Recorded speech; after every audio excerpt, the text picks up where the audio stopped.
So getting back to this, in this book they have a little bit more examples of possible anti-biofilm protocols. Again, I used lactoferrin with xylitol.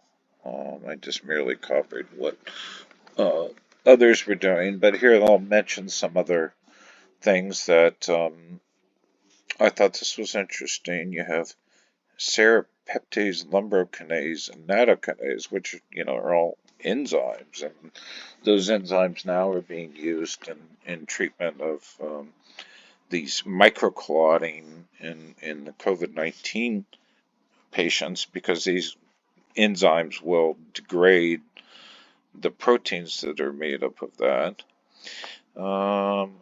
So yeah, I thought that was interesting. They're mentioning there's your lactoferrin with xylitol combination. I knew somebody that did whatever you pronounce that with the lactoferrin, that happens to be very similar to xylitol. Uh, Never did. Oh, lysozyme. Lysozyme is very interesting. That's a natural chemical that your body actually produces that has antimicrobial properties. Uh, Nutricillin is the name of the product for that. And I've used that a number of times. It's not effective against gram negatives, but it's quite effective against gram positives. I learned that from one of my chronic fatigue friends whose doctor said, yeah, go buy this product. It does work. And then they're mentioning aspirin and NSAIDs, azithromycin, silver, stevia. Silver is kind of interesting.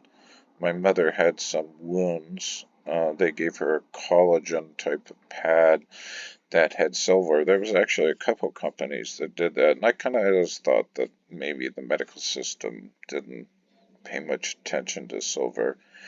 Stevia's been shown to have it's a sweetener. It comes from herbal stuff. It's been shown to actually impede Lyme disease. I read a couple of conflicting reports about that though, but I mean I think it's a pretty harmless. I don't think it has a lot of risk to it.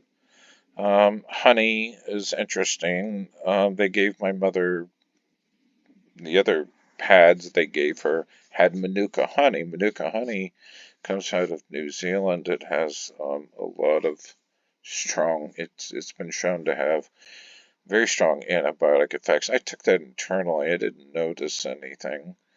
I mean, it well may be that what I was dealing with did not respond to it, and that's always the issue with antibiotics. You just don't know which of these chemicals may actually be effective against it. Let's see what else they have in here. Can't do anything about that. I don't know about that. I don't know about this enzyme. Tendindazole is a derivative of flagyl. And if you were going to take flagyl, I would definitely take tendindazole. I took both of those, and that flagyl's was pretty strong. A lot of side effects to it. Let's see what else we have here. There was a couple of things up here. Lactoferrin. Oh, essential oils. Essential oils, and there's a lot of plant essential oils that have been shown to reduce biofilms. I do a lot of research on antibiotic resistance, and you'll find in PubMed, it's not like I'm reading it on the internet, but PubMed actually has a number of very legitimate studies on the use of essential oils, and there's a few of them that are particularly very strong that seem to have wide range killing power, and that's kind of a problem with some of these treatments is because the treatment, like say for instance they'll mention say lemongrass, and lemongrass actually has some really wide range abilities to kill things. It can kill MRSA. It's been shown to kill MRSA. Or you have garlic. Garlic is a pretty wide spectrum antibiotic, natural. It doesn't kill. The part of the problem is is that those don't necessarily kill every bacteria, but they can be very effective if you have a bacteria that will respond to it. Those can be very, very effective. Um, Essential oils, I think, are very interesting. Cinnamon continually shows up in these PubMed articles. It has very cinnamon oil. They'll phrase it as cinnamon oil. It has a lot of potential against some very difficult pathogens. Lemongrass shows that. There's a number of them, and if anybody has any interest, I'd be happy to dig out my notes. But they mentioned in here, I'm not going to find it probably.